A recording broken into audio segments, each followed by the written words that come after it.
I am very privileged of welcoming our esteemed chief guest, Mr. Huzaifa Matawala.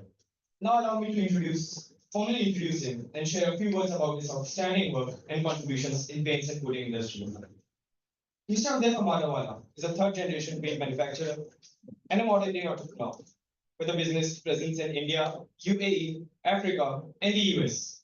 Mr. Huzaifa can influence several environmental projects globally. Scholarly articles by him, and his articles featuring him and his work are published in Europe, Canada, US, Australia, India, and Africa in different prestigious journals and magazines. He has chaired and spoken on several global platforms. He is a founder of non-profit foundation in the US that handles several environmental and philanthropical projects. His experience in process with USPTO, that is United States Patent and Trademark Office, with revolutionary formulations, has protected several millions of acres of land from pollution, creating impact with campaigns like 1 million liters of paint donations, zero waste populations, and this time, donation of 500 truckloads worth of sanitizer amounting to 30 million US dollars. Hence, by setting an example of social and corporate responsibility with paintfoundation.com and emerging as a global entrepreneur with a paint conglomerate with REGENT Mr. Huzaifa emerges as an interpreter of economics, science, history, and helping us to gain simple business fundamentals. With such an inspiring journey and remarkable contributions, we are truly honored to have you with us today, sir. We look forward to gaining valuable insights from you as you move today in today's proceedings. I would now request Director Sir to share a few words with us at this again. Thank you. So first of all, on behalf of University of Mumbai, Garware Institute of Career Education and Development, Paint family, I heartily will welcome Mr. Huzaifa Matawala, who is an international entrepreneur and having business in many countries and travel across the globe. And through a small interaction with him in my office, how to respect our parents and how to take forward our parents' business at a global level. That's what I can summarize from the discussion. His love for father, his love for parents, and his love for society made him successful entrepreneurs globally. The way they are doing charity in US and other part of the world is amazing and marvelous. And dear students, I'm sure that under the leadership of Dr. Ali Manshari and all the industry stalwarts and experienced faculty of paint technology, I'm sure that you are in a safe hand and you all will make a wonderful, bright, and sustainable future. God bless you. Thank you very much.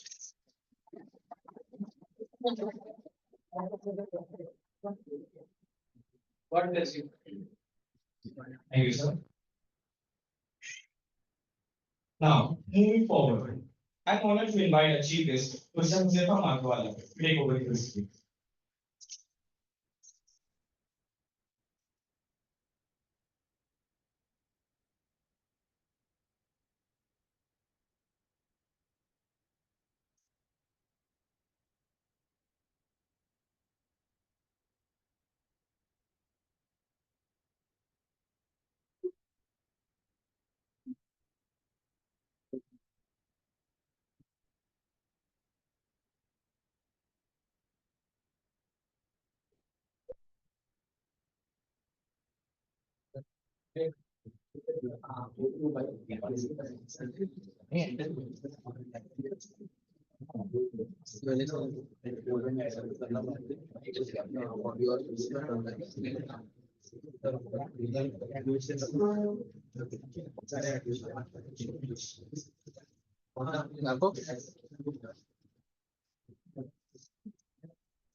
Good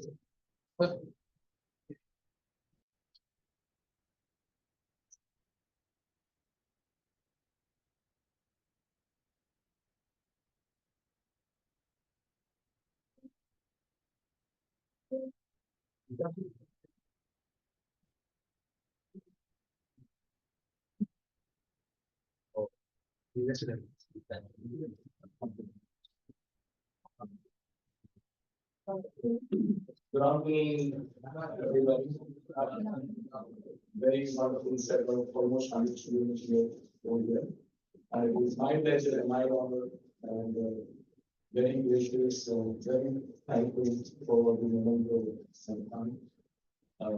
Very warm and very hospitably welcome very much on that very and to share himself.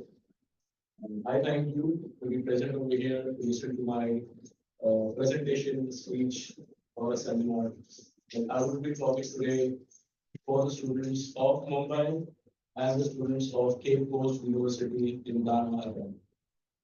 So I'm connected to both the universities very strongly. I myself have a Mumbai University graduate. So I was born in Mumbai. I've been outside of India for quite a long time. But my roots are from here. And I come from a paint family. We've done quite a few things in manufacturing of paints, but I was not as fortunate as you wonderful students over here who come and have this kind of a technical expertise from your basics. I am a commerce graduate, so I did my graduation from DTI College. But I did my chartered accountancy, cost accountancy, and from it, I did not clear everything. I left halfway and jumped into the business. That is what usually most of the business guys do. They don't complete their education. If they are pursuing commerce and if they are more, they're more attracted towards doing something in entrepreneurship. But nevertheless, my love for technical education never stopped. I have always rubbed my shoulders with very highly educated technical teams who would be into manufacturing, state on machines all the time. So we still have a very small unit here in Gurgaon. And then from there, we expanded into Dubai, Middle East. I have a factory in Moscow, Haifa. And then from there, we had opportunities, we went into the US market. And I have my offices, warehouses in Texas, New York, California, and we do a good amount of operations from the United States. Today, we work with around 45 to 50 countries in totality. We have our manufacturing bases in 2 places, but we have our markets, segments, dealers, importers, distributors all across. I oversee everything with my better half, my wife now, and she is more energetic and more aggressive than me also, as far as doing business is concerned. And I am lucky I have 2 lovely daughters, and they also look at their mom as an entrepreneur more than they look at their dad as an entrepreneur for inspiration. So, but I'm happy. Everything runs correctly in the family. And when I go on an international platform, speaking in US or Australia or somewhere, I would perhaps start my speech saying that English is not perhaps my first language. My first language is games. And we are very, very strongly and very deeply connected with the coding industry. And let's see what we can have a discussion, what I'm able to share with you today. And let's see how this could be the journey in the useful to us. So these are a few companies that I have currently. The MI at the bottom is Maria International. This is a Indian-based company. Matawala is an Indian-based company. I bought a company called Torrens Gulf 10 years back in Dubai. This Torrens Gulf was the first paint factory in Middle East. This kept on changing hands from one owner to the other. I am the 4th owner in the generation in the history of this company. That probably the last one. So we moved this factory from Sharjah to Ajman, and from Ajman to now Ras Al Khaimah. It's 110,000 square feet of premises. and we could produce up to 3 containers every day. That's around 65 to 70,000 liters of production that we done this year every day. I had a company in UK, EcoWing. This is the group Matawala Paint Industries is my current company in Russell that I currently mentioned. We work under the same. Regent Paints is my US based corporation. This is a New York based company. Regent Paint is my brand also. This is Regent Paint. We've got all the paint brands of semi-gloss, satin, eggshell, interior, exterior, water-based architecture coating paints in this, which is again a US based company. I do not manufacture in the US. I manufacture my product in Dubai. And I will explain you why. I had gone through series of cost calculations and buying a company or taking over a company or setting up a factory, taking a lease premises, bringing in machines. But every time I did that, and then every time I saw I could import paint into the United States only for 5% of a duty, I could not take that decision. But hopefully now I will have to. The way things are changing, we will come on that section also. In my slides, I have an entire section that talks about tariffs. Now, what is tariff? How it is an international economic warfare where we don't fight on the ground. We fight with your bank balances. The country's bank balance.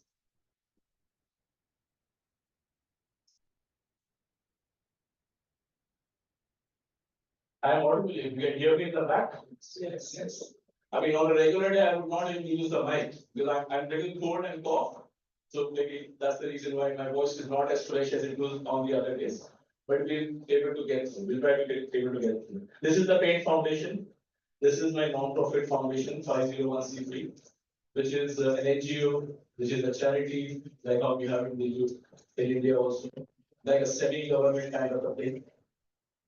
So these are a few companies. So here we are really going to talk about sustainability and international matters. So we'll be covering a little bit of everything. Just a very brief history. Every time I open a presentation, I would always like to give an idea to my audience of the paint and coating industries and the audience across all over the world. That we as a paint industry, we are the guys who give you the sustainability. What does this mean? Any metal, any concrete, any wood, any substance my paint touches, it increases its lifespan, it increases its durability, it increases its value. So when we are talking on an international forum, somewhere in UNESCO, somewhere in Germany, or somewhere in Switzerland, and then when the guns are big point on the paint and coating industry that you are polluting the oceans and you are microplastics and you are doing so many good things, and the poor story of titanium dioxide, it's still fighting its cause in geographic data. And titanium dioxide is found in tablets, found in the paper, in books, in textiles, and everything. But paint is being targeted for that particular industry. The paint provides sustainability to everything. A metal structure or a bridge or an ocean wave is painted in red oxide primer and epoxy coatings or polyurethanes or enamel paints. It increases its life. Not only it provides its beauty, but it increases its life several folds. So if the life is increased 2 or 3 times, that much of lesser resources are needed for remanufacturing of that particular rail car or that particular bridge. That bridge, which would have lasted for 40 years, would now perhaps last for 100 years if you paint it correctly on time. So paint increases the life of everything. It increases the life of a house. If you put it on an exterior, there are n number of advantages we could discuss about paint and coatings. This is a slide just to make sure that we come from a family of sustainability. So we are providing safety, security, we are lowering the carbon footprint, we are lowering the greenhouse emissions on the entire board. There are cases that several Teflon and different coatings that were produced many years ago in the US and across the world for very high durability was too much of a problem. But then that is 1 or 2 or 3% of a story. Anything in excess is dangerous. So this is a part of it. And paint has been used from the ancient BCs, where even inside pyramids, you see the walls and the drawing, they are coated with paints also. So we have been painting paints all the time. The last 2000 years in the Jesus Christ and those different arenas of Greece in Europe, you see the churches and the structures over there. They were also coated with paints. But in the last 150 years, things got very aggressive after the industrialization, where the actual enamel paints and the acrylic paints and those paints and the PU paints came into the picture, where uh, we had the formulations through uh, carbon atom we used to reformulate petrochemicals, and then that is the time it takes happen. And all the way up to around 120, 130 years, we did everything we could to provide a very strong quality of paint, not bothering much about the environment. But in the last 20, 25 years, the story is a bit different. We no longer market our paint to be 30 years or durability going in X amount or X amount of coating. The trend now that we have internationally and also now in India is about sustainability. That how much less VOCs I have in my paint, how much environmental friendly ingredients I'm using, what all biodegradable items I'm using. So when I'm talking about these things, these are the key points that we will have to keep in mind formulating the future technologies, future formulations for the paint and coatings when we manufacture a new item.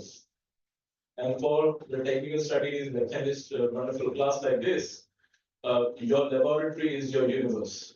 And the better you can R&D, the lower you can get into the costings, and the better natural resources you can use, which are biodegradable, and that when they decompose, do not cause harm back to the environment.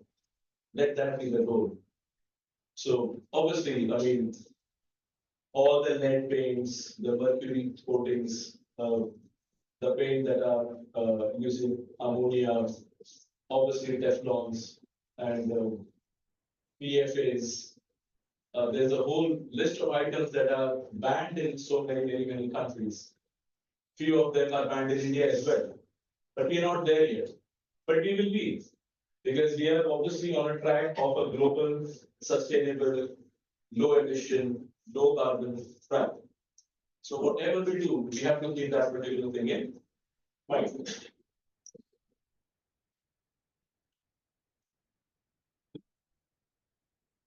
This is a very interesting perspective I would like to share with you. That I categorize paint and industry into three different markets. Now we work in all the markets. So one is the developed countries. So this range includes US, Europe, Australia, and those countries that are financially very well off. The infrastructure is excellent, the government has lots of money. So they care more about sustainability. And the paints and coatings in these countries are maybe 3-4 times more expensive than what we have over here in other parts of the world. Now there are two reasons behind it. One is when you earn more, you want to have a good product for your house. So the second more important part is if you earn more, obviously everybody else is also earning more. So if I could get a painter paint my home in Africa or in India or somewhere in Sri Lanka for maybe $10, in the US or Europe, I will have to pay them $75 to $80. So I would not want to paint my house every year. I would want to paint it once or 5 to 6 to maybe 10 years. So that's the reason why those paintings are more stronger. It stays in the wall for longer because you don't want to paint it very often. So this is one of the exact kind of paint we see in the international developed markets. They have their challenges of regulations. The regulations in these countries are very strict and they get stricter every year. Now, recently I attended a seminar in the American Coating in Washington, that meeting with the American Coating Association, and they have a plan to reduce the VOCs to 15% for a water-based paint. And that was discussed, and I was present over there. And I said, if you're going to promise people 15 years of exterior durability, how can you have a 15% VOC thing that would, it is impossible to produce something like that. But then there was a discussion, there was a loophole into it that said that it could be, it is a moving VOC. So when you calculated that, with the 55 to 60% of academic emulsion loading, you're still very simple what you were able to do. So yeah, that is the challenges. And then the moving part forward is that have very good recycling programs with the leftover paint, with the leftover waste, with the leftover unusable, unsellable items from the paint factories and the paint raw material industries that do not usually always go for waste. You do not want to land bury it, you do not want to fuel blend it. You want to put it back into a circular economy and make sure paint is done correctly. So my foundation and my company, we play a very important role in creating circular economy with our products with reuse. So I have an entire slide on that. I will explain to you. Now we have the developing countries. The developing countries have an advantage of technology. They have an advantage of the young masses, intellectually adequate infrastructure. The people, you've got young people, you have good amount of young people, you have ambitious young people who are intelligent and who are wanting to come forward and do good in the coding industry. Now I and you, we are all a part of the same team. And it is not very difficult to succeed in the paint and coating industry if you have your vision right. Keep your eyes and ears open every time because you will see good amount of opportunities and you need one place to catch somewhere and climb that ladder. And if that space is created, I mean, on the top it is not very low. So developing countries have these advantages. They obviously have challenges. Infrastructure is a challenge. Finance is a challenge. Not everybody is financially very equipped to do everything that those countries are able to do. But path moving forward, we have so many advantages to go ahead because there is so much potential for growth. There are so many buildings that could be. I came to Mumbai after a very long time, and when I traveled it, I could not recognize it. The amount of infrastructure, the amount of construction that is happening all across is absolutely amazing. I had a chance to visit other countries also which are developing, but what I see here, I mean, I don't see anywhere. So this is growth. I mean, after 10 years, if I come back, I mean, I'm coming every year. But again, after 10 years, when you see the difference, you will be able to see what it was 25 years back in the day. And I could not say the same thing for majority of the countries across the world. Underdeveloped countries have their own games.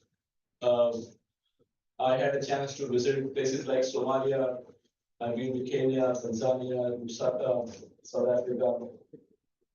They are opening up factories over there also. Previously, we were able to export all kinds of paint in these countries. But moving forward, we are not able to sell them low value items that are based on calcium carbonate and water. Those calcium carbonate and minerals are available locally, and manufacturing paint is not very difficult. So they have a few starters, they have got a little bit of machinery where they can blend things. Import duty is easy on raw materials. So local factories in developing, underdeveloped countries for paint and coatings are coming up. Even the government, for example, I'll give an example of Angola. We supplied, I will bring in some of my practical examples also, so you can really connect to this particular thing. We supplied paint in Angola about 16, 17 years back. And I supplied them paint in the metal buckets. Everything from my side was fantastic. My quality was good, my titanium dioxide dose was all right, acrylic resins were very good. But still, when my paint reached over there, they were not very happy. So I had to travel over there to see what the challenge was. We had used the metal buckets. The metal buckets got rusted from inside, and that caused the paint getting deteriorated over a period of time. They were able to use more than half of the paint, but 20-30% of the paint got spoiled. That was a profit. My profit and his profit. But then we got a lot to learn after that. That not always it is the paint manufacturer's fault. there are other moving parts also that need to be put in consideration when you're manufacturing paint, you're exporting paint, or you're dealing with it. I'll come with an example of this also, that a paint manufacturer or a dealer or a chemist always finds in his lifetime, and most of the time people give it up.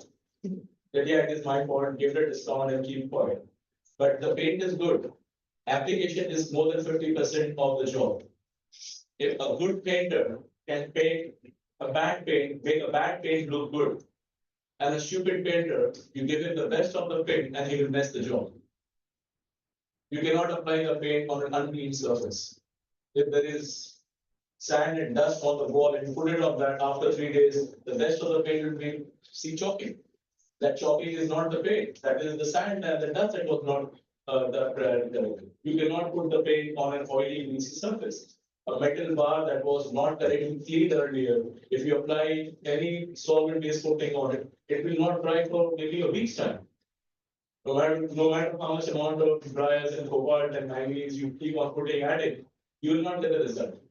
The manufacturer is not at the fault, but the manufacturer is an easy target always. So these are the challenges we will all see in our lifetime when you enter into the countries. So the global role. I mean, with our companies in India, we use Indian raw materials, Indian pigments, Indian additives, internationally in our plants, companies. My chemists are from India. We've got very good machinery manufacturers here also. So we are able to do good amount of things from here. The US plays an important role, supplies us with recyclable material, but the product is slightly obsolete, but not as bad that it could not be used. So, but when you're selling a product for $50 a gallon, in the US, you will not take a chance. But if I would be selling something for $4 or $5 a gallon somewhere in a country where an easy replacement is possible, I could do it. If I would do that in the US, I would probably get sued 3 times a week. Middle East, in Middle East specifically, I would mention Dubai, where my plant is, in Ras Al Khaimah. That is a wonderful place for manufacturing also. That helps because it's a 5% import duty. Monday the container reaches the port, Tuesday evening it is on my factory. It is faster, it is quicker, it is easier. And everything over here is important, including all the labor also. So my people who work in the factory are either from India, from Pakistan, from Sri Lanka, from Bangladesh, from Afghanistan. I have a couple of guys from Philippines. So we have a very good mixed team. So, and these are all very talented people who come here, they make their living, and they sustain and they help their people back in the country. And I mean, Dubai, I would say it is maybe one of the states of India itself, because it is 2 hours of a flight time and not very far from me. It would take me longer to reach north of India, and maybe I could reach Dubai sooner. So that is easy. And for Indians, they've always been very cooperative, very welcome, very loving, and very supportive government that really helps businesses and everybody to have their fun. Then we have Africa, Australia. I don't know why Africa and Australia is in the same night. But yeah, I mean, Africa is our markets where we export a lot of paint. Previously, we used to send border-based paint also, but not so often of lately. More, we are able to do solvent-based paints in these countries. Australia is similar to UK and the Eurozone, whereby you have factories that are producing locally. Import duties are also less, but the regulations for bringing in solvent-based paints are not as simple. We have to be very careful when you're doing compliances. In Europe, when you're doing, you have to make sure you have the REACH compliances, which is a totally different chapter altogether for someone who's interested in exporting paints into Europe. There is good amount of study that needs to be done. And what are their requirements for you to be able to supply somewhere to Germany or UK and Europe? And being here, standing in Garware Institute in India, I can assure you that when I was here in Mumbai 17 years back, when I was in my early 20s, I used to tell my customers, you point any country on the globe, and my paint from India will be competitive after paying the duty, shipping and freight, and cheaper than what we manufacture over there. And I can still say that even today. Because we are the house where we have the best of the raisins, best of the orchids, best of the pigments, best of the additives, and good amount of electricity at a very good price, and lovely, fantastic, technically sound people, and we could still do it all across the globe. I moved into Dubai 15, 17 years back. Those times, the times were different. I mean, we were not so developed technically there. We were. I mean, I was exporting from India in those days also. But now, if I had a chance to put up a factory in Middle East or somewhere in India, I would rather go to Wapi or somewhere in interior near Pune or Kapori or somewhere and try to set up a manufacturing unit and do it from there. And then in South America and the Caribbean, the story here is very beautiful. We supply paint into a good amount of Caribbean countries also. We supply a good amount of paint in Cuba.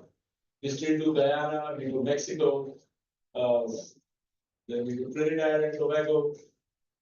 Trinidad and Tobago is the team where Chris Gale, the West Indies guys come from.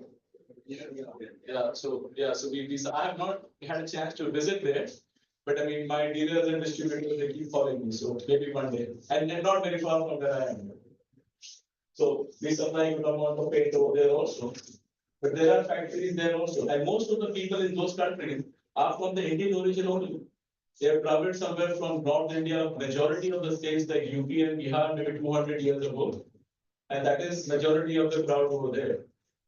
But obviously, they still worship the Indian gods. They still have the Indian values. They still dance on the Bollywood music. But yeah, the dialect is, the accent is not like ours.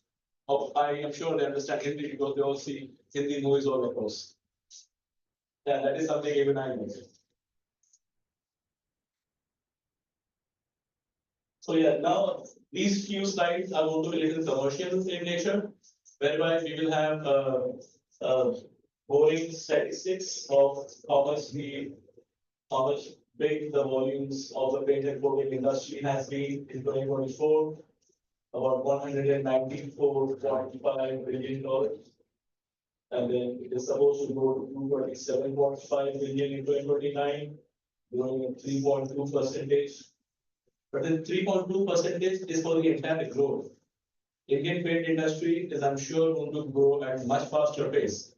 Because remember, I told you the beginning, we need more paint. We paint more often. We paint on every Diwali, we paint on Dussehra, we paint on Eid. We like to paint. If there's a birthday, we paint. If there's a marriage, we paint. And I mean, but the paint and coating industry is an ever-growing industry, meaning which there is good amount of growth and prospect in this industry. We are all at the right place at the right time in the right industry. And there is no looking back from here. Obviously, the industry is dominated by China and India. Majority of the paint ingredients like resins and petrins and aromatics and quite a few monomers and things are still monopoly items from China. We got factories coming here in India also. But traditionally, these two countries dominate. As far as the US, North America, and Europe is concerned, they do good because out of the 10 top companies in the world you see, I think more than half come from the US. Now there is a reason behind that also. US is not the place for paint, but the largest companies for paint are in the US. And I will explain to you when we reach that slide. The growing infrastructure that China has done in the last 10, 15, 20 years, or we are doing here in India, the paint industry is about to increase all that. This is for the automotive and coating share market. But this is going to change, but yeah, this is company-wise. So you see the majority of the share is by Huzaifa, then you have BASF, then you got PPG, then Sherwin Williams, obviously, which is been dominating the industry into globally into several other things also. The bond is good, consignment is very good. We don't have an Indian company over here, but not very far. Because we did not have automobile manufacturing being done in India since a very long time. We used to import automobiles previously 20, 30 years back. And all these plants over here are fairly new. And those places in Germany where the BMW, Mercedes, or Porsche is, or in the US where GMC and those other plants are, they are manufacturing over 100 years. So maybe we'll take a time to catch up, but I'm sure things will change over here. So this is the share of the global paint market. And as you see, Sherwin-Williams is one of the largest share in the market for paints. Then you have PPG, you got ExxonMobil, you got Nippon Paint, you have Hempel, you have Dow, you have Berger Paints over here, you got Asian Paints also. But this is ever changing. This is 2022 records. I'm sure 26, 27, we have a few new players coming in the market, and this graph will keep changing. So, but Sherwin-Williams have always dominated the market, and one of the reasons why it is able to do what it's doing, they are doing a lot of acquisitions and a lot of mergers. So Sherwin-Williams, unlike other paint factories, they are buying smaller paint manufacturers every year. They will not only paint manufacturers, also paint raw material industries. They bought specialty polymers last year, and the paint factories, I don't know how many they have bought. Even in South America, the BASF had a plant called Sunnyville in Brazil. Recently, I think last month, they bought by Sherwin-Williams also. This helps. The more you grow, the more easy it is for you. When you own your own manufacturing of raw materials, you produce your own pigments, you produce your own things, so growth is easy. And Sherwin-Williams in the US is very competitive also. They have their own stores. They don't supply paints to any other store. They do it with Home Depot, they do it with Walmart. The Home Depot and Walmart are very big giant stores. They sell everything. They sell all the hardware stuff. You have timber, you have wood, you have hammer, you have anything you need for construction. You can go to a Home Depot, you can buy it. So they have a strong for paint also. So Sherwin-Williams and 3-4 companies, they have to buy the shelf space for that. That I have a shelf space for 7 items. So we'll be displaying this. Unlike here, there's a dealer distribution network, and I've read stories about Asian and Berger how effective and how smartly they deliver maybe twice a day or every day into every shop, maintaining that logistics thing. That is unique. I mean, we haven't seen anywhere in the world.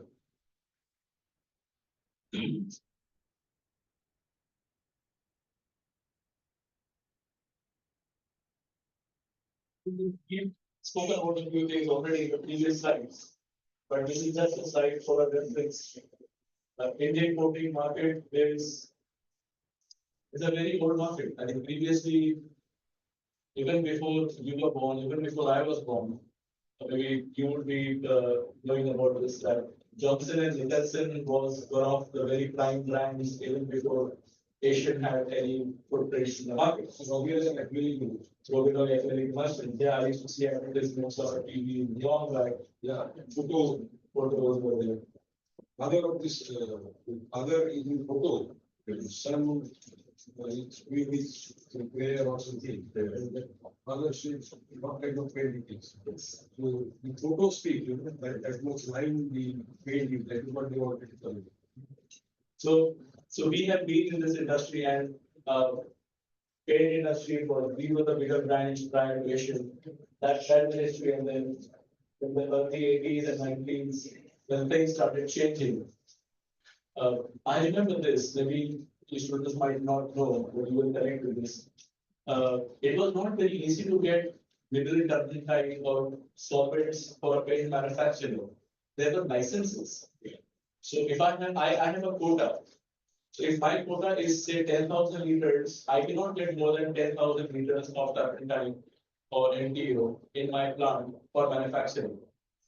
And that was fixed. I cannot store more than that. I cannot buy more than that. So that restricted a lot of growth of a lot of companies. So why this happens? This has always been happening, and this is the biggest challenge for the Indian paint industry.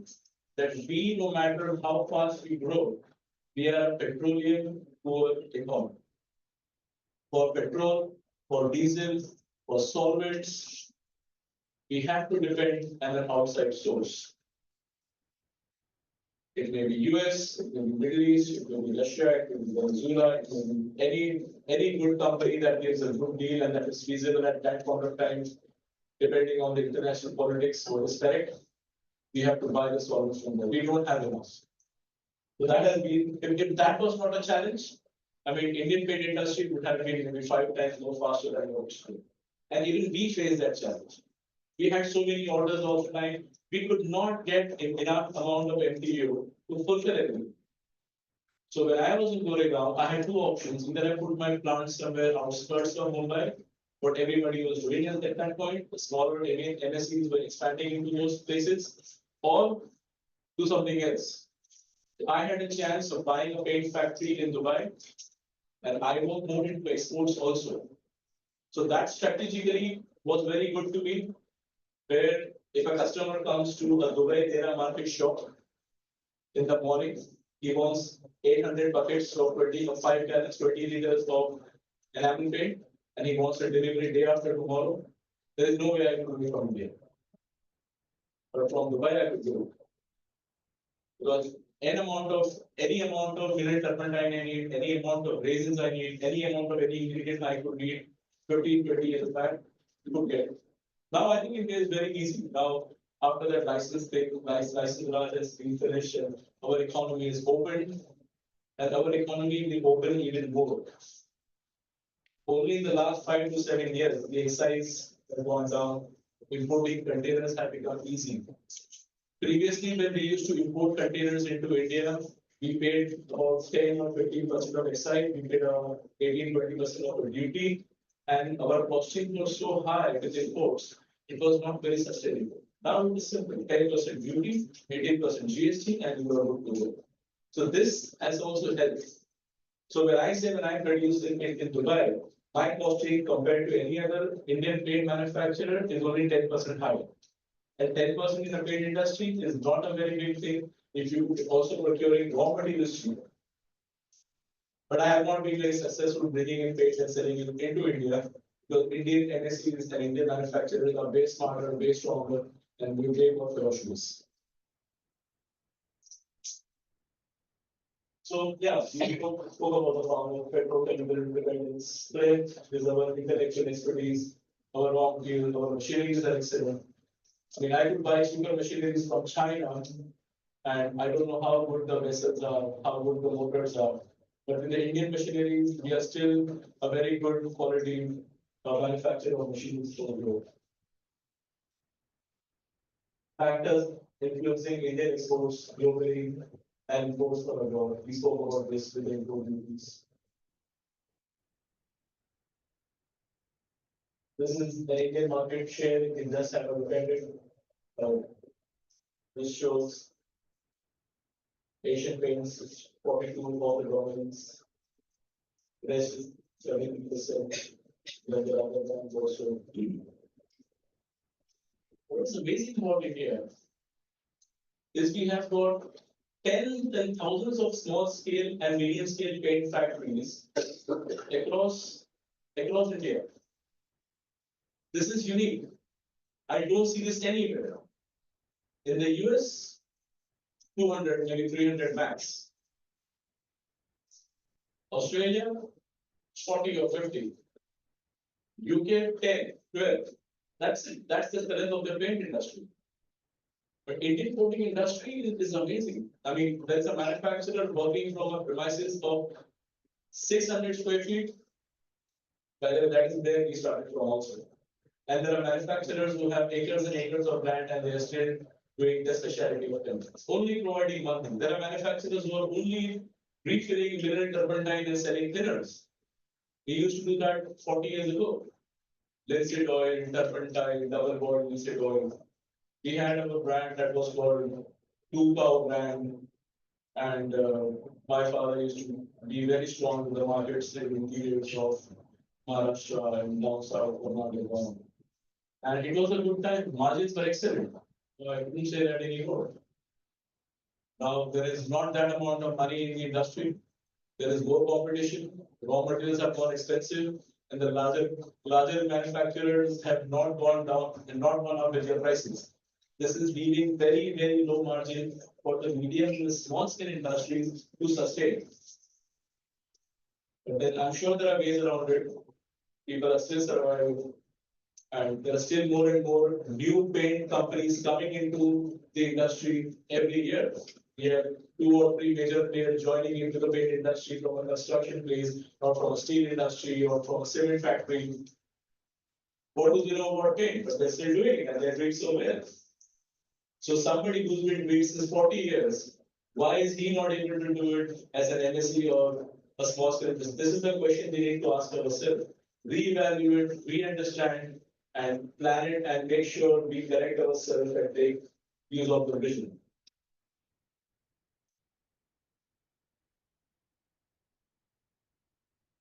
Yeah, we've seen this earlier. This is again the forecast of architectural boutiques.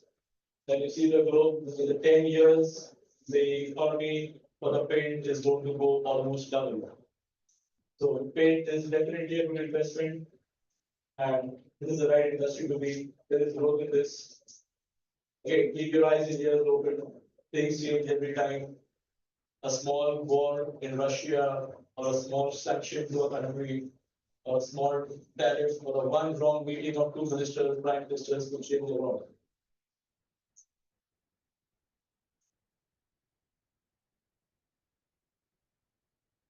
So this is the worldwide 24 revenue is the top 10 industries of the world. And we have a couple of Indian companies here, but things will hopefully change. I like to be positive, but sometimes, I think the entire global game of finance is knitted in such a way that the developing and the underdeveloped countries, they don't get enough playing field to score in all the places. I would not like to give you the names, but there are projects internationally that are taken care by the American and the Canadian enterprises, selling governments into Africa. China does it all the time, where they would go ahead and make a port or a building or a hospital or living premises and things like that. But there's a condition that everything over there will be constructed by our firms from our countries. And we will use your labor, we'll use your people in a percentage. But our companies will do the maximum thing. We will give you a bill and you will pay us over a period of 10 or 20 years. Now that is helpful because that country needs infrastructure. But he is not getting the best advantage of the infrastructure for creating. So these are the environmental regulations. These are the drivers demanding VOC-free coatings, increasing demand from construction and automotive industries, integration AI. And when you see over there, Asia Pacific is equal to the rest of the world. Obviously, because even the population of the Asia Pacific, India, China, and our location is more than the entire rest of the world. So hence is the demand. And the demand is going to be rising in the future also. So where you see the North America, the Europe, and other places, and then you see this place over here, the demand for paints is going to be more in the Asia Pacific.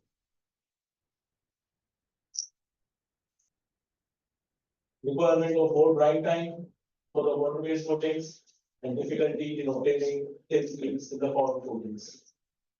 These are technical parts of it. These are the challenges, but I'm sure in fact will show some of this. This is a small idea of our background. So 55 years back, we started in Mumbai. 2,500 rupees of my grandfather's provident fund money. With my dad used it, created a factory, small premises from the back of a house, from the kitchen, and started from filling mineral turpentine waters. Those beer bottles and glass bottles, baby bottles was filled. We used to carry it on the shoulders. Whenever we got to the stores over here, and then things got better. We kept 2 people. Then we had a taxi would go and deliver it. And then more people came in, more people joined. And then we started manufacturing double wall, listed oil. Then we started doing varnish, open varnish. And then we started doing some furniture polishes. And then I think in the early 80s, we started doing outside travel, oil paint and those things. We had standards in place. We had 3 more people doing things. So that is how we started growing. And then in the early 2000s, I joined the unit. I wanted the business to grow. Then immediately when I joined, we had 7, 8 good brands, very good looking distiller brands with different names of Soft Touch and Royal and Paint Tank. And we had some brands, 7, 8 different distiller brands. We had 7, 8, 9 salespeople going from all the way from Churchgate all the way to Thana, part of Mission. A couple of guys going into interiors of Maharashtra, some going south, then setting up things, and then internet became more stronger. So once the internet became more stronger, then we used the internet technologies like India Mart and those places that we listed. And then we had inquiries from other states also. The dealer distributor network started growing that way. And then Alibaba happened in I think 2000 or something. And then I had pictures and images. And I had a phone that time. I used to use the Airtel 199 package of a month, and I used to operate from the phone. And then I got international inquiries from Yemen, from Saudi, from Dubai, from Somalia. And then I did not have an international calling, but we had an STD ISD booth. I don't know how many of you guys are aware of this, but previously it was not easy to call anybody in the UK or Europe or Africa picking up the phone. You had to go to a booth where you had a small counter. There was a meter upstairs, and you used to dial a number and you talk. And my target was 100 rupees. So the moment it is 100, I keep the phone. I don't care where I finished. So we used to do this. I spoke. Then we started making transactions to Tanzania, South Africa, those places. When I was 22, 23, 24, I used to ship around 3-4 containers every month of different paint raw materials, cement paint, cement-based paints, universal stainers. Then we started exporting emulsions, distempers, and then, so with the use, what I'm trying to connect with you is with the use of technology, we grew every time. And how much technology I had, I tried to use it to the max of it. So you have to be technologically smart.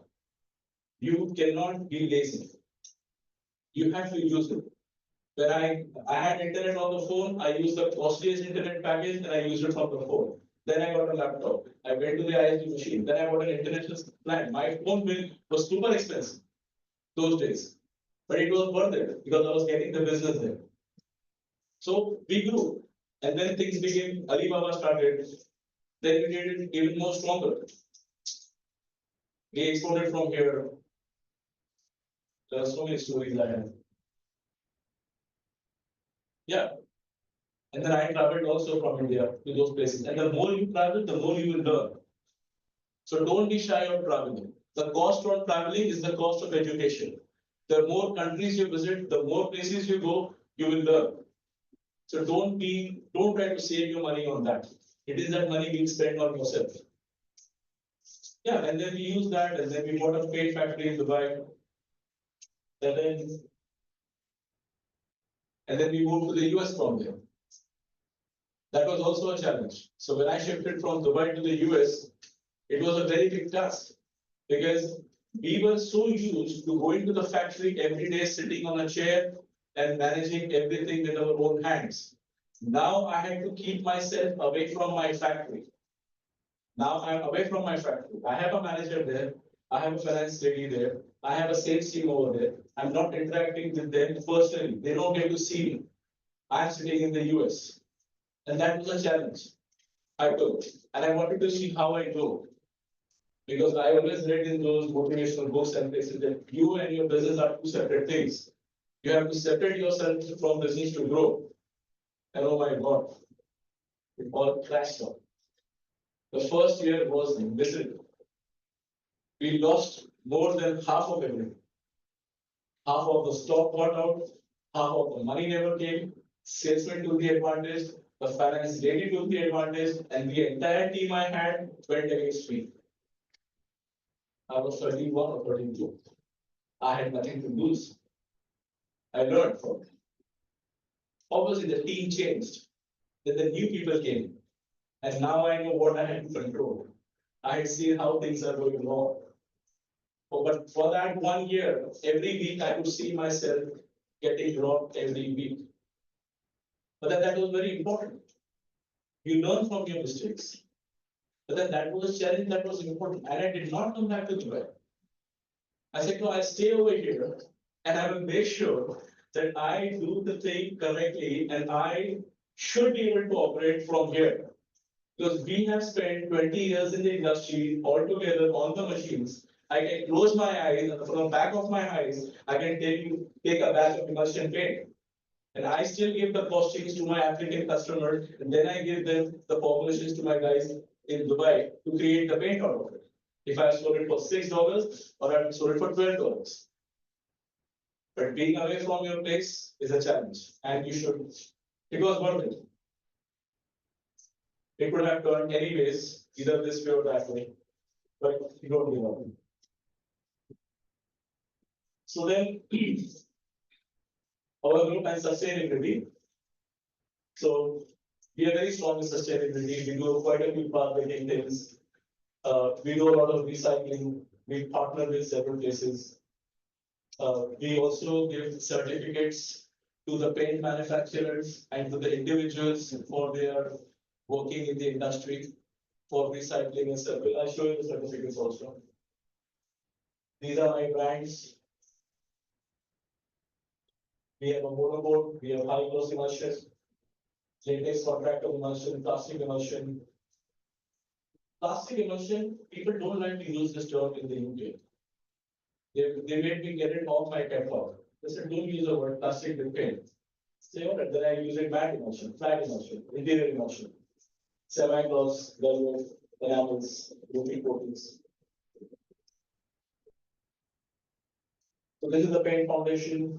We provide environmentally sustainable reuse option to the generators for the non-saleable unusable items. We recycle it into circular economy, creating products of value for the developing countries. Goal of 100% sustainability and reuse, zero waste community, upliftment of the communities throughout the. These are the two important companies of in the US. One is the foundation and one is the Regent Paints. The Regent Paints supports the foundation for its causes, shipping, logistics, and several things. Thanks for listening.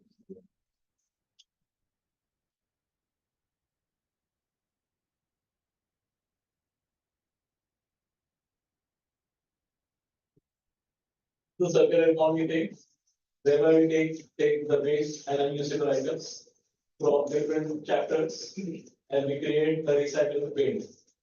This recycled paint has very good quality of product, but it is at least 20% variation all the time.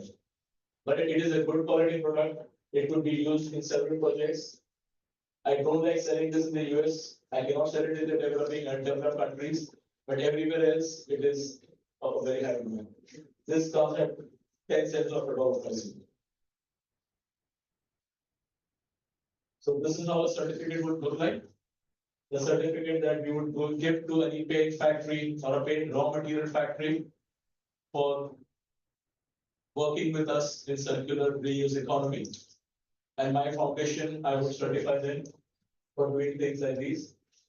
I also had an opportunity to judge the UK-based paint manufacturers on their corporate social responsibility 2 years back.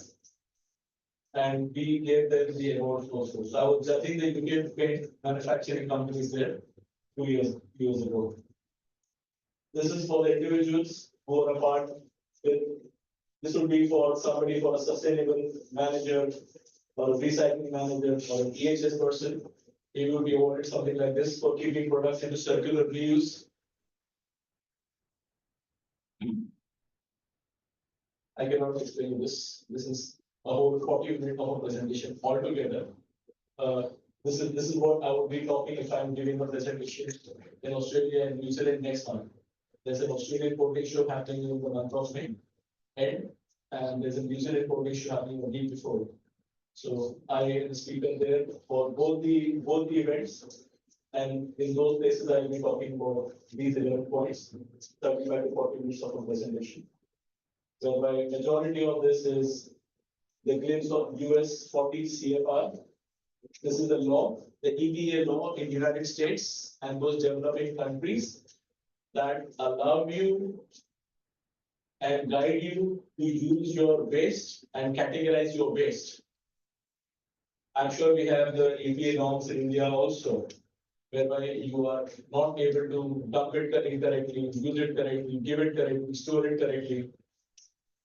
So what is the exception to the rule and how we are able to do this, how to convert waste to reuse, $1 million question. And the EPA promotes and likes recycling.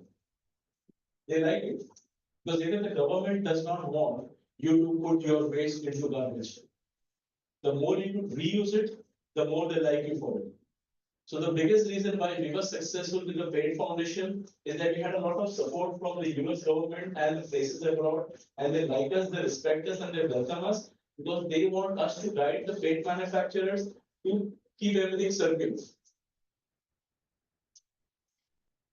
It's a very wonderful thing era of abundance. This is on my website also, where I explain that we are in the era of abundance. 2 minutes from this. In 1971, President Nixon changed the gold standard into a fiat currency. What used to happen earlier? That a country would only print that much amount of currency, how much gold you have backing against you. But this changed in 1971. After that, US would unlimitedly print any amount of money it wants, just by creating bonds. They create a bond, they give it to the treasury, and they go ahead and they could print amount of money. So after that, the entire world economy, several folds it increased. Because now you have abundance of money. You can just simply print the money. When you use your credit card somewhere, you have created the money. That was not existing before. This was not there before 1971. So everything with the US dominance, with the dollar and things like that, the BRICS coming in, the gold getting expensive all of a sudden, revolves around this. The use of dollar for buying petrochemical products. There's a lot of political thing around this particular thing. But that's a total debate for what we do in the conversation. But you should have an idea about the financial markets. As a technical team, the courses that you are doing, you are useful not just in the factory, but also in procurement. A technical person who is a graduate, postgraduate from a Garware institute will be able to do good amount of intelligent procurement issues. I would always like to hire a technical person into procurement rather than a smart commerce guy. Because he will be ridiculed, he would not understand the difference between titanium dioxide and calcium carbonate. He would not know what is what. So technical expertise is important in procurement, obviously in manufacturing, obviously in applications, and so in sales. Because majority of the time, the paint manufacturers get strict in the sales thing. I have had sales teams go into the market, they are very smart, either opens the paint cans of Asian paint and shows in the quality of the apparate, but then he shows in the price list of some small scale companies and see and tells him, "Humko to ye 80 rupees mein aa raha hai." But he's showing the quality for 250 rupees cap. And the salesman was always confused. He never understood anything. So when you are technically educated, you could read more beyond the lines. You can catch someone trying to fool you or fool the company. So I would always prefer technically intelligent person into sales, into application, into procurement and manufacturing. So everywhere you need a technically smart team rather than just somebody who's being smart. So this, whatever studies your education you are doing in the books will obviously help you. But yeah, exterior outside experience is also very good. And Dr. Ali mentioned to me that now we are having the application courses also. Now we are practically reducing paints also batches, which is extremely important. And remember, my friends, that your laboratory is your universe. Whatever mistakes you want to make, whatever you want to make with those small batches. You don't want to spoil a 3,000 liter tank and freeze it, and then crack it open and break things out. So whatever you're learning over here is going to take you a long, long, long way. Majority of my experiences, my decisions, my speeches, 80% of them are based on experience I have had in the factory with talented chemists and teams like yours. I have learned a lot. We also had a plant where we were manufacturing styrene acrylic emulsions. And we used to manufacture SH, polysol, that's why we call a vessel also. Like take styrene and put it in BAM, make a reaction of it, add acrylamide, ABS, SLBS, 85 degree temperature, take the entire brush, the portion. I used to do it with my chemist. I don't have to do it, but I used to love to see those things happening. Like how when two transparent items get into a tank and it turns out to be a white monomer textile with a wonderful bonding. And that acrylic emulsion is the life of paint. That is the backbone of paint. That gives it durability, that gives it stability, that gives it strength. If your emulsion is weak, your paint is weak. So we did that, and then we work with the pigments. We still manufacture pigment paste and things like that. So yeah, grinding pigments is so important. So there are so many things that a technical person can help reduce the pricing, change the formulations, give alternatives. Oh yeah, here we have the tariffs.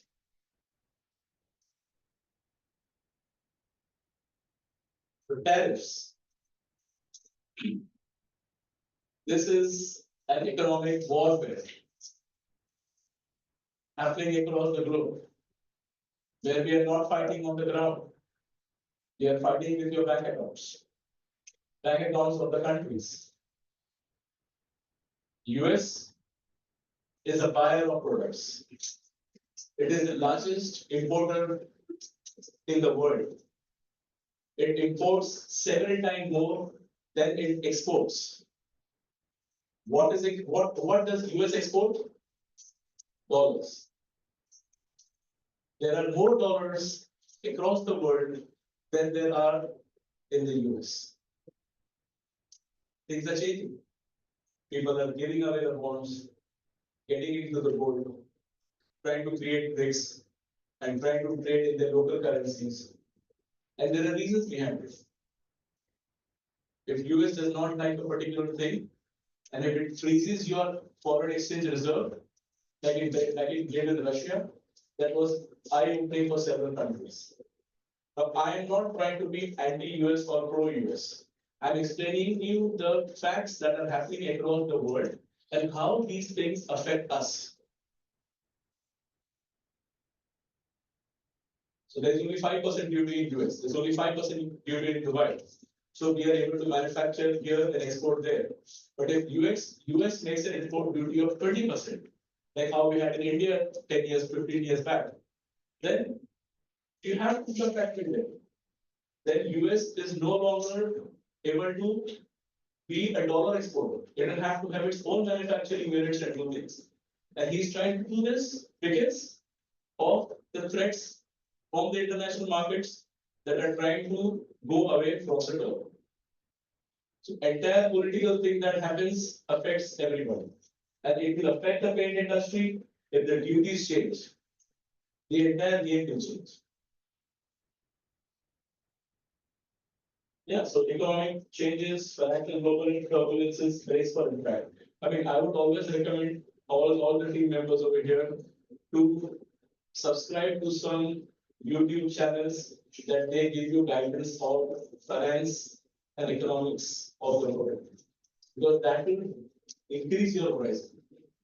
Technically, this classroom is the smartest I must have seen anywhere with the lab and the formulations and the chemical things. But if you shine your coin on the other side with the financial aspects of the business also, then you are on the top of your game. And make sure you do that because that is where the money is.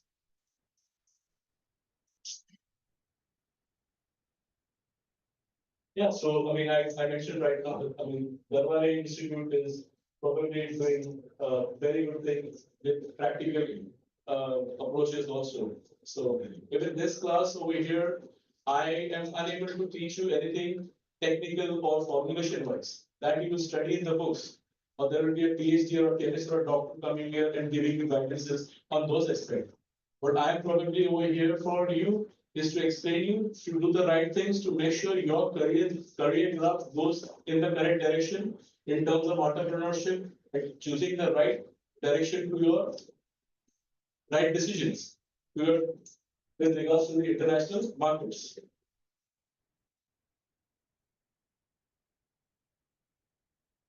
So we had an entire thing in Ghana for entrepreneurship, whereby it was an entire 1 hour of a session where we explained the meaning, purpose, what is entrepreneurship.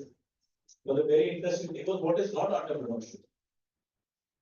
Entrepreneurship is basically business, dhanda, vyapar, what we do here in India. And this is perhaps the most entrepreneurial country in the world.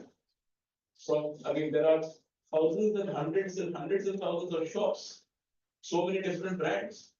When I count in the US restaurants, I could count on my fingers. McDonald's, Popeye Burgers, Burger King, KFC. But here, I mean, every nook and corner with a new creative idea, there is a South Indian, North Indian, Chinese, so many different entrepreneurships, which is amazing. And that has to grow, but we have our challenges.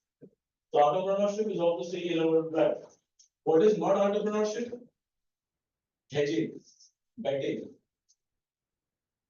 putting money in Bitcoin and getting for equity and $200,000. That is not entrepreneurship.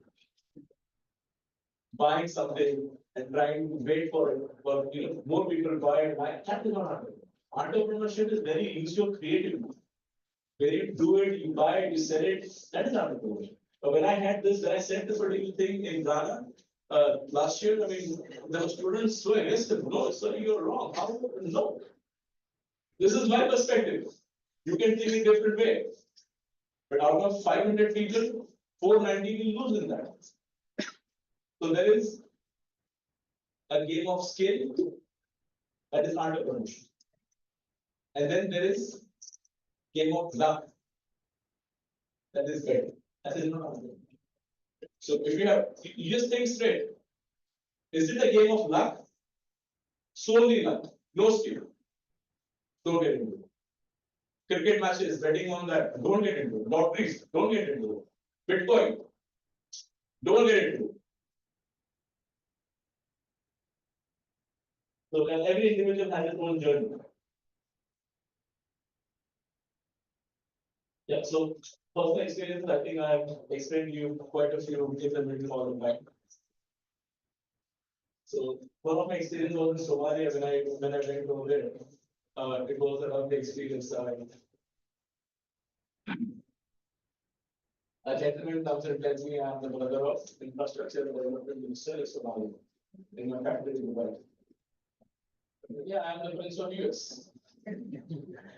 But no, I am. And then he showed me his passport, he showed his sister's details and everything. And he was. So then he wanted me to come in Somalia with him, see his facilities, set up a paint factory over there, do business with him. I went. But I kept his passport copy with my guys over here in Dubai. And I said, if I come back, good. If I don't come back, send the money. But I came back. It was nice. There's a good family, good people, and we did good amount of business over there. And I could not go out 12 years back. I had to go out with the gunmen all the time and stay in a hotel all the time. Come down, have your lunch, go back to your room, come down, go visit a shop, see a site, come back. So it was, and they never told me what happened. But then most of the places I went over there, there was some kind of an event happening evening before, night before, there is a blast or there's a looting. I came back in peace. Even the immigration officer, when I was going in, he said, do you want me to stand this? Or you can go. I said, no, stand it. What if when I come back, you are not there, somebody else is there. So in different countries, different times. Obviously now things have changed. Now good amount of developments have come over there. It's getting safer. Australia is a lovely place. I'm going there again. US have been, Canada is wonderful, very good. Although this is a country with majority of crimes, I had to stay similarly like how I was in Somalia. I was there for 2 nights and I was worried all the time. But we have dealers, distributors, those places, so I keep visiting them. Cuba is a lovely, unique, empty place. It is preserved since 1960s. The cars that you see over there, the road infrastructure is just the same. It is a socialist country, but it should develop, but it is having a good amount of sanctions on it. That's the reason why it does not grow. There are a lot of restrictions. So now being a US corporations, I cannot work with Cuba, but I would have loved to. The people are amazing. I still have friends over there. I visit there for vacations. Mexico is a developing country. Mexico is also a very good manufacturing hub that provides good amount of things to the US. It also supplies the illegal immigrants to the US. And due to that, we said we have a 25% tariff. Obviously, that did not happen because Mexico cooperated and now things are happening for Tanzania, Ghana, these are all very developing, lovely countries, amazing people, very hospitable. Same also, Nigeria, same, not so safe. Okay. Oman, Qatar, Bahrain are one of the Middle Eastern countries. They have paint factories over there. They're very, very strong. Paint factories of Saudi Arabia are also very good. They have got very good quality paint and very, very, very cheap. So people would not know. So the paint produced in Saudi is the cheapest paint on the globe.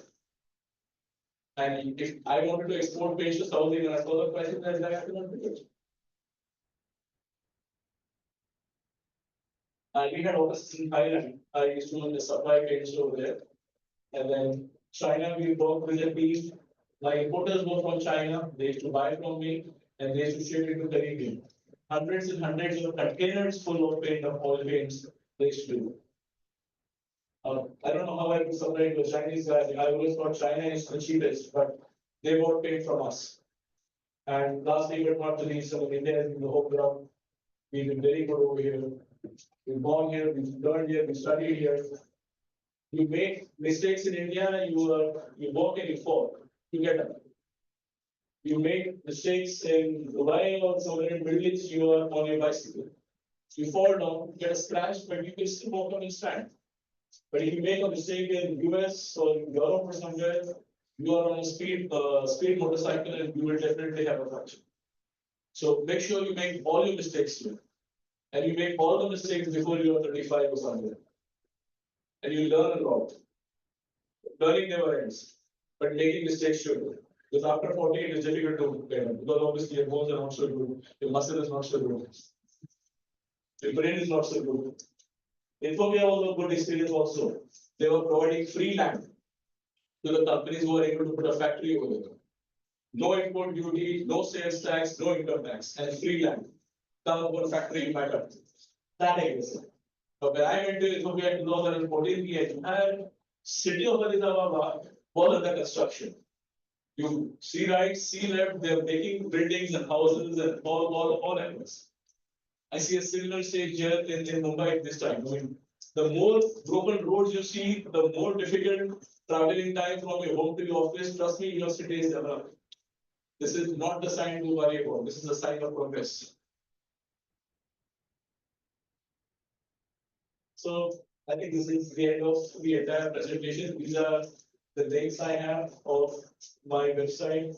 where you could see my YouTube page. This is my LinkedIn address. These are my website addresses.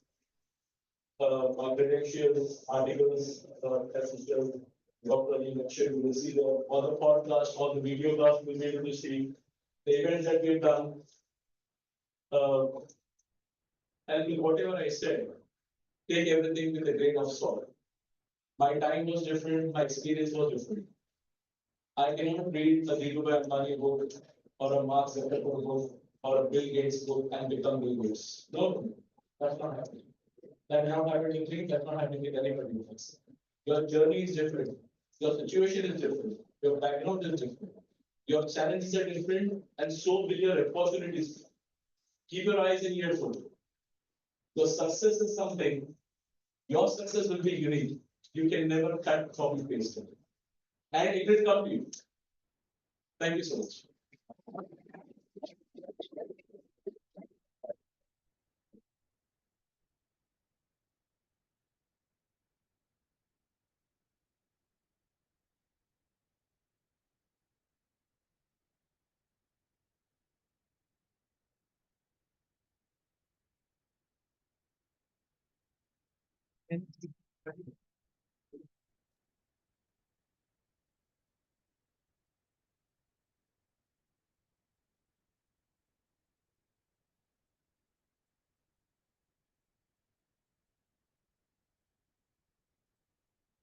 Thank you, sir, for insightful words and sharing your valuable knowledge with us.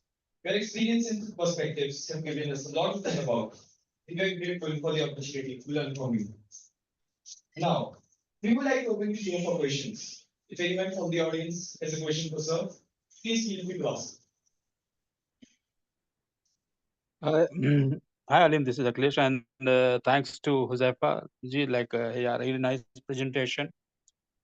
I think yeah, he given an overall overview about the market conditions and how he's doing his business and all, how the countries are doing in the paint segments. Just my question is to Mr. Huzaifa, like you're just talking about the sustainability, what I understand from the project. What sustainable product have you supplied to the Dubai governments, or there is a lot of things which is happening in the Dubai about the sustainable cities and sustainable things in that. So what is your contribution in that part in Dubai or UAE and in other worlds, where you supplied for that? And also just want to know about what is the C carbon 12 values and all, if you have product applied or supplied the product in that case. Yeah, thanks. Thank you.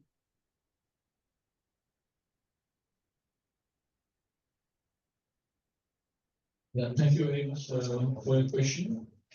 And as far as the Dubai government is concerned, we have a manufacturing facility here in Huzaifa. So whatever products we are producing in Dubai have to be low VOC, and they obviously have to be in compliance with the government of Ras Al Khaimah and the Dubai authorities. That is one part of the story. But as far as the sustainability is concerned, sustainability with the product and sustainability with the team members also. So when in Dubai, we work with our team members also, the growth, their family growth, and things like that. As far as supplying the products to the government of Ras Al Khaimah or the government of Dubai, we did not have an opportunity as yet. These are the government centers they work with, and they do want to have environmentally friendly products to be supplied to them, but these are all on tender basis, and they don't have points for sustainability or environmental championship. If that is a question. But I would Yeah, love I understand, Mr. Huzaifa, but just one question, like what I'm just asking, like have you supplied to anything which is they have their sustainable cities and all, where they're coming up like Sharjah, Dubai, or there's a Mazda cities where they need a lot of kind of sustainable product in that. So have you supplied anything to them in that projects, or just like normally you're just only talking about just like what you say that in sustainable products and all? No, we have not supplied to the government of Dubai, but we supplied to the Dubai companies there are manufacturing items for the government. So there our texture coating paints, our emulsion paints are utilized. And the advantage with my coatings most of the time is that 50% of the times my products are created from the recycled product. So whatever we create, whatever we make is better for the environment, whether it is mentioned into their syllabus or not. But I think the more and more we produce, the more and more advantage to the government, to the community, to the industry. Because we are using sustainable recycled items into our batches of production. Does that answer your question? Sounds great. Thank you so much, Mr. Huzaifa. Yeah, really, thanks for your presentation. Yeah, really, it was nice one. Yeah, thanks a lot. But just last one. Sorry, I'm just asking more questions on that part. But anything on that, like C12 values and all, we are working on that also, or how it is like bio-based something product on that part? Yeah, as far as bio-based products are concerned, we are incorporating them in our formulations, and we are moving towards that. We are not the pioneers, we are not the champions in the bio-based coatings, but we use quite a bit of it. Our more intent and our more concentration is recycling, using the recyclable items. So for me, that is a priority and less on the bio-degradable. But we use whatever we are recommended by our suppliers. And we always ask for biodegradable means compared to the carbon options. Sounds great. Thank you so much for your yeah answers and all. A nice day. Yeah, perfect.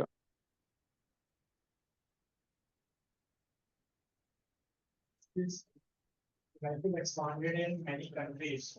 So before expanding or into these countries or regions, how do you explore opportunities? How are you sure that I can get into this region and there is scope for business? Because it is not easy setting up a factory or even dealerships in any other country or region. So how do you go about that process? How do you manage setting up dealers? How do how are you sure that this is the place where I can do business? There are both of the same factory and can be possible. It's a very good question. I'm sure you come from a business background. Yes. Yeah, but irrespective, before I would even think of putting a factory in that country, I should have sales over there. And majority of the times, 80% of my customers who bought more than 2 containers a month from me, they should have factory. I said, no. If I put a factory in your country with partnership, I would lose the control that I have. Now I'm telling you very, very upfront, and this is my inside secret, I would not do it with anyone. If I had to put a factory in a particular country, that would be lock and key with me. My chemist, my formulations, my ingredients, my factory. No partnerships. Unless I buy some. One. But before going, I should have enough sales. And the import duty in that country has to be very high. It is only then I would put a factory. If there's a 5% import duty, I don't want to put a factory. I could put a factory in Congo DRC. I should put a factory in Tanzania, where the import duties are higher. The cost of labor is cheaper. But then there are different challenges in Congo. Safety, security, consistency, the currency volatility, and safety for my life. And do I really want to do it at this point of stage in life? Maybe I will. But again, those are the things I would like. How often will I be able to go there? And the person who I put in charge over there, is he capable enough to run the show on my behalf? What is his background? So I should have everything should matter. And this is like falling in love. When you see a girl, you know you're going to get married to that girl. You feel it. And till the time you don't feel it, don't do it.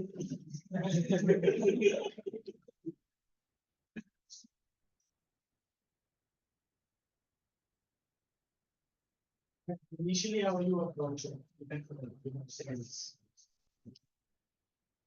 like I mentioned to you, I mean, Alibaba 15 years back was very good, but now we find customers, sales. I have sales team in the US, and I have hired people who are working in the sales from 10, 15, 20 years.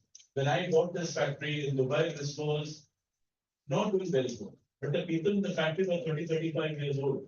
They had customers, but the factory couldn't produce the paint at the price that they could sell. So I got the price of acrylic emulsion from 55 dirhams to 33 dirhams. And then my factory worked non-stop for 2 years. I had orders coming from all over the places. I became automatically famous. We get aggressive with pricing. Even in India, we get aggressive with your pricing.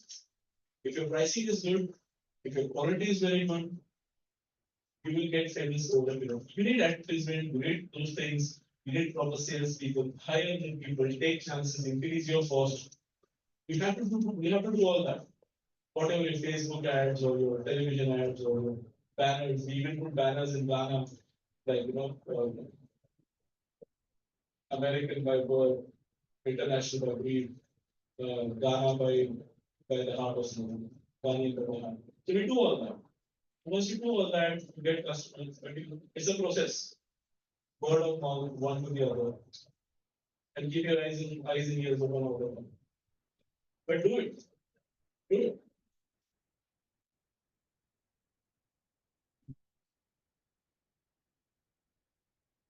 That's question. I have a question.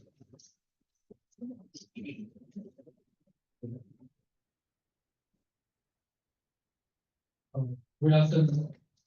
I want to ask you have talked about the biodegradable coatings, which are natural coatings which cannot be harmed. So what type of chemicals can you brief us? Good question again. Anything that is not using a carbon blockchain is biodegradable. Now, everything is not biodegradable all the time. And everything is, we are using carbon blockchains into almost everything now. But if you can replace those resins, Yes. like there are biodegradable alkyds and resins in the market available now, instead of using those monomer created resins. So I think that's the better part to it. But I mean, you will not get the best of the result with the coating. But if that is what is needed for a longer term vision, then you don't have an option. You should do the thing which is good for always. Thank you. Hello, sir. Yeah, am I audible? Yes. Yeah, hello, sir. This is Sohan Shaike, this side. I'm a ex-Garware student. And first of all, I'm glad to attend the lecture. And thank you for your very valuable knowledge.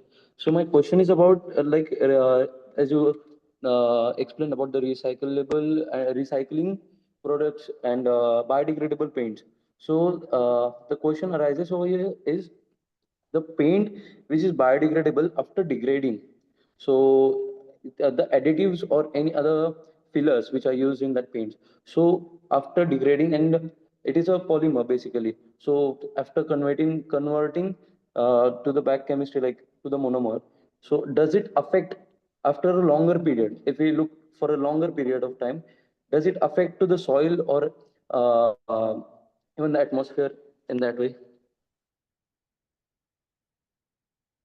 Yes, because the monomers that are created from the blockchain of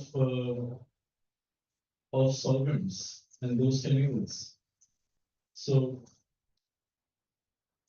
there is an issue with those things. If you bury that particular can of water-based acrylic emulsion in the ground, even if it dries particular that thing, it definitely spoils the land, the water for that particular place.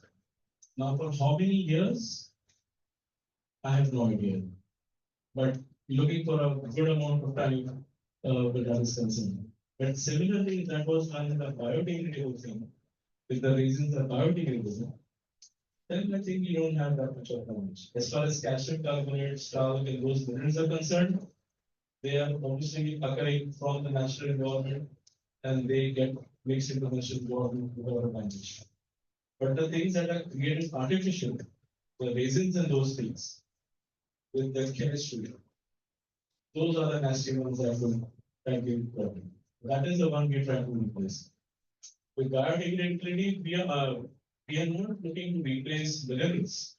We are looking forward to replace the additives and the resins.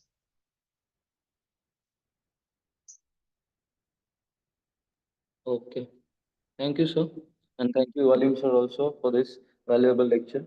Thank you so much. So like that you mentioned when you were away in the US and basically your staff was cutting your pocket. So how did you manage those problems? Because at one point you have to be away from the business and you have to manage other things as well.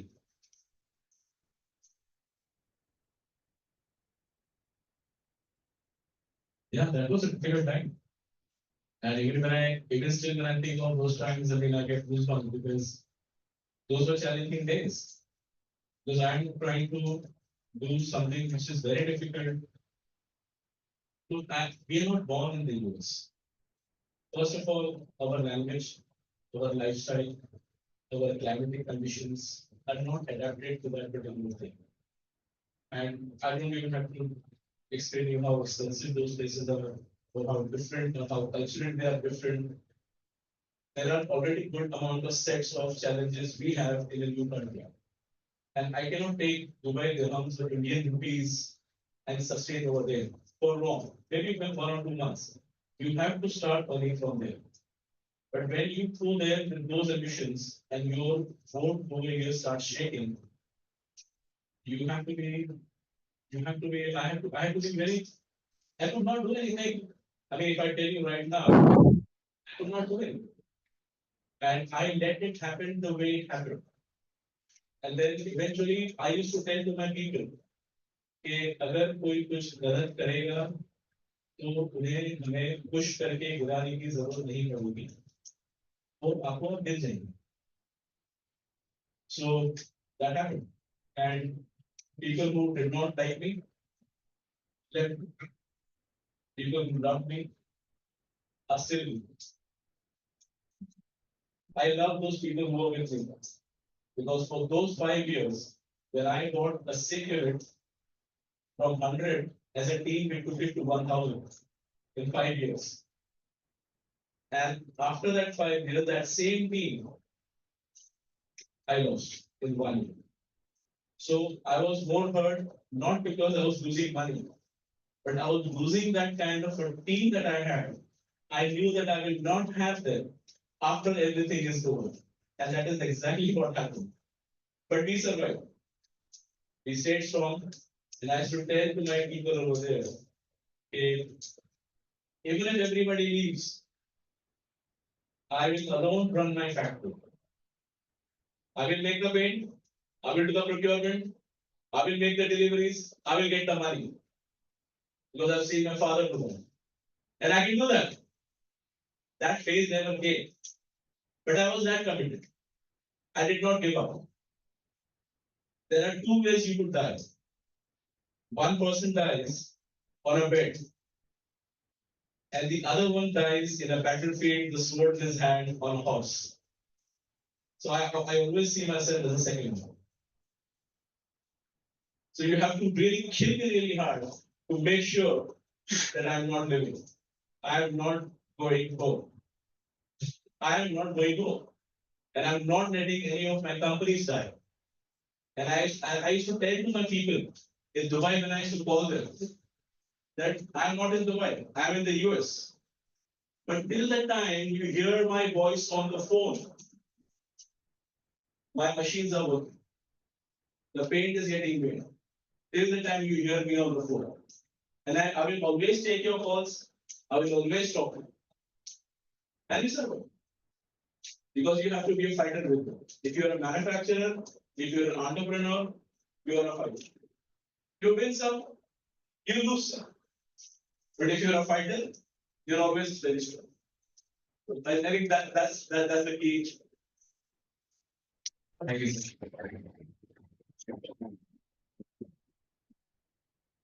In those times, what departments do you think let you down and you have to take them back if you was under your belt so that a company still safe for you? What departments let you down? I took everything under my belt, from banking to finance to production to formulations to logistics, everything. Every week now, I get a stock report. I do the banking by myself. I don't have a finance officer transferring payments. We make all the transfers. When I produce products, I'm sure this will be online, I will still say, when I produce paint in Dubai, the Dubai team does not know where it is going. The sales team are sitting differently. The production team is sitting differently. The finance does not know about the production. The production does not know about the sales. The sales does not know about the formulations.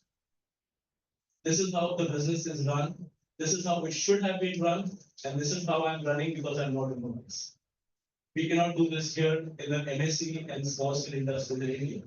Because here everybody knows it. Because of your dedicated teams and doing what they are supposed to do. Secrecy. Secrecy is a key to your success. Don't tell anybody how much money you have in the bank. Don't tell anybody what your plans are, what you desire to do, what you're going to do next. Keep it secret. When things will happen, people will see. And not everybody needs to know everything about it. They should know only these are secrets. These are the basic life secrets that I have learned the hard way. Not everybody should know everything about it. They should only know that much how much they need to know. This is coming from a business person perspective. As a person doing a job might not like this. Like, what kind of productivity is this? No, this is my safety. This is how I think. This is how I operate. This is how I feel safe. Feel safe. Question, if the import duty increases by US, would you like to start manufacturing in US or still will continue with your existing model? If the import duty increases in the US, how much? And after that import duty, how feasible it is? Because in the US, one labor, which is unskilled, is costing me $5,000 a month. Shipping at the same time from Dubai to the US for full container is $3,000. Then it's again calculation. I mean, I could start a manufacturing unit in the US before the end of the year if I want. I have the team, I have the money, I have the space, everything. But do I really want to do it? Depends on the costings. It is in my best interest to do it because I could supply the material right away. Today it takes more than 2 months for a product to reach from Dubai to the US. I'm sustainable. US is not the only market I'm doing. I'm doing other things also. So I'm not very serious. But yeah, when the push comes to shove and I need to do it, the right thing is when you do business in a particular country, make sure you have a factory. Because the government likes that. They don't want people imported. If it is Cuba, it is India, it is US, everybody wants to make in their own country.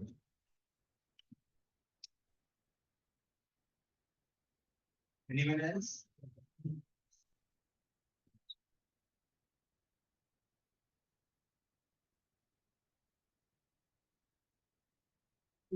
What limitations will you have in selling our products in the Indian market? I mean, what's the mentality of the buyers or the dealers?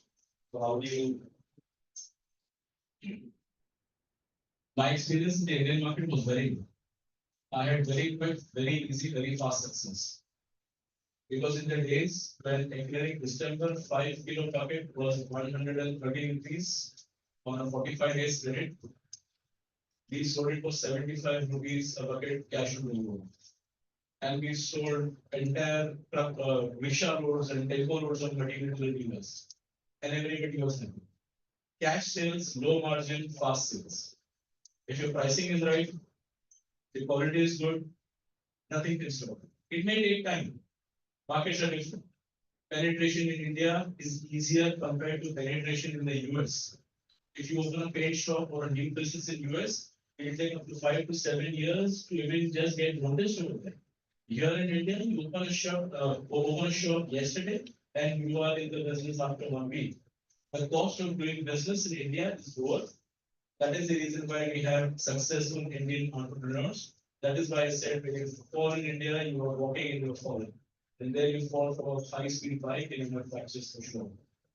So, good product, consistent product, and good quality and lower price. It's traditional thing and nothing beats it. We spoke mainly about agriculture.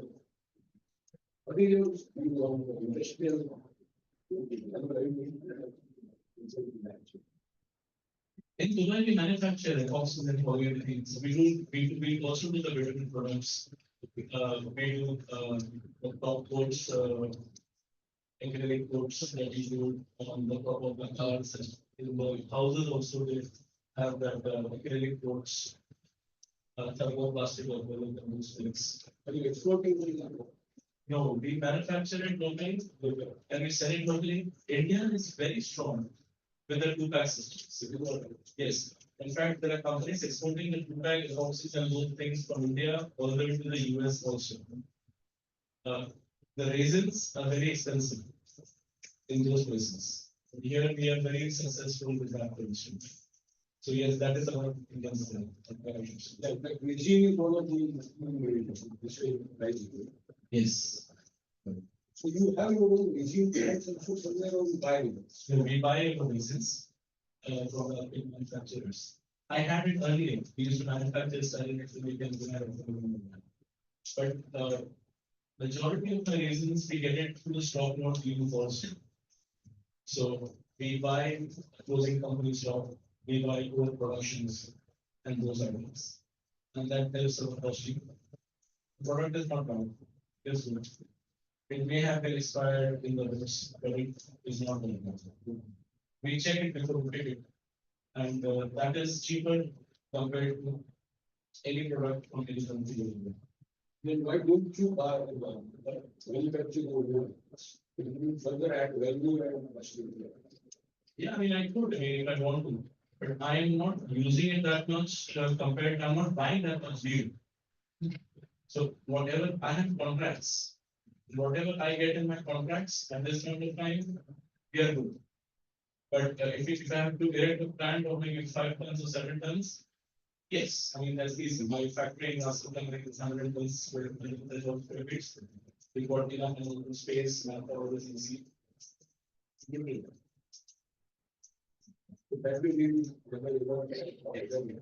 Resin is the backbone. But we had a resin plant in Mumbai. I had a Styrofoam international plant. It was a small plant. We had a good formulation. But the monomers we got sometimes were not of the best quality. And the entire batch got monomers. And we never understood. So we had around 6-7 batches failure one after the other. And then pages more money than these ones. Yeah, and the margins are very thin. I mean, when we used to get 35 to 40 rupees a liter on paint and easily made. And resins we saved 5 to 6 rupees. And 5 batches gone wrong, we had 6 months. I mean, somebody who's manufacturing paint would rather buy resins and stay away from the stress.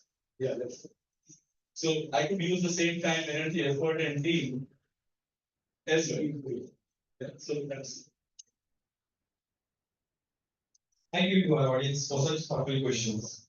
And a special thanks to Mr. Huzaifa Matawala for engaging with us and sharing valuable insights.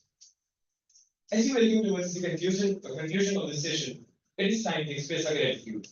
I will now invite our path breaker to deliver the vote of thanks.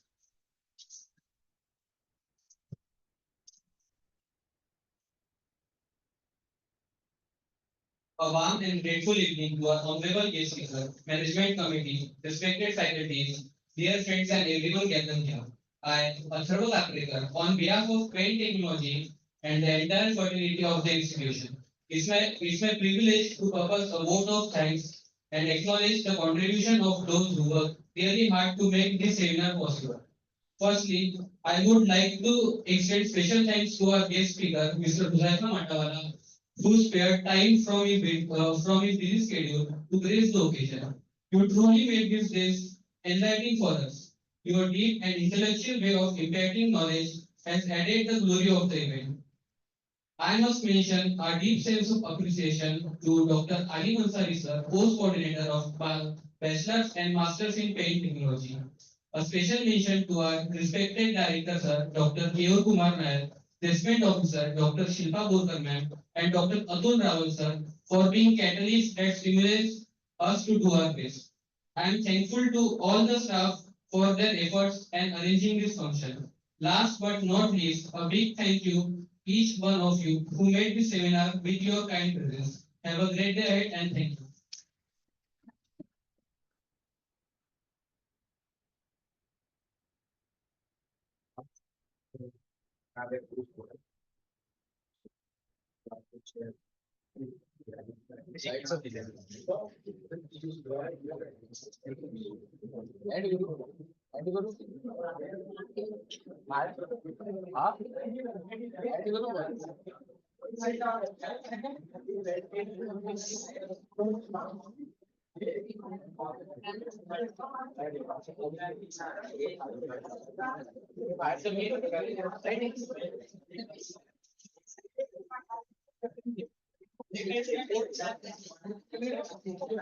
Please, back side के खड़े हो जाओ back side में.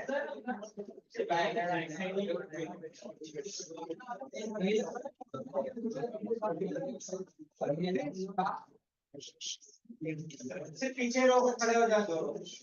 Stand up.